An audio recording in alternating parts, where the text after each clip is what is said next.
Hello, my name is Barbara Lazio. I'm a neurosurgeon at Providence, Southwest Washington Neurosurgery, and I'm here to answer your questions. What do you like your patients to call you? Most of my patients call me Dr. Lazio, but I don't mind them calling me Barbara. Where did you get your medical training? I grew up in Ohio, and I went to the University of Cincinnati for medical school. From there, I went to the University of Maryland to do my neurosurgery training. I did 2 years as chief resident at the end of my residency and was ready to practice at the end of that. What is the scope of treatment you offer?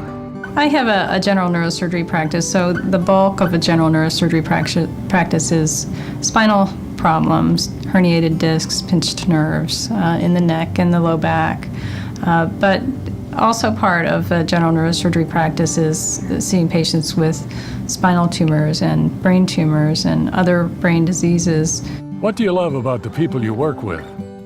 I really have a very easy to get along with young group of colleagues here.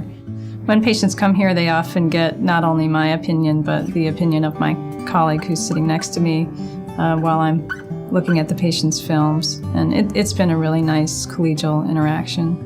What's your favorite hobby? Oh, my favorite thing is probably bicycling. I like to go for a nice long ride to relieve stress and get some fresh air. Do you have any bad health habits? Oh, my biggest vice is coffee. But I think a little coffee isn't so bad for you. It does help me get through the day with a smile on my face. What's the best thing about your job?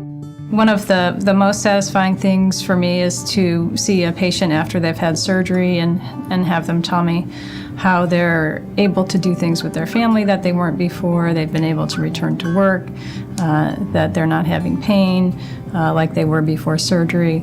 That really makes my day. Which is harder, brain surgery or rocket science? Well, my husband tried rocket science at one time, and it seems like they're both pretty hard. I think that the hours for brain surgery are worse. Probably the brain power for rocket science might be a little harder. Thank you for taking time to watch this video. If you have any further questions, please feel free to contact our office.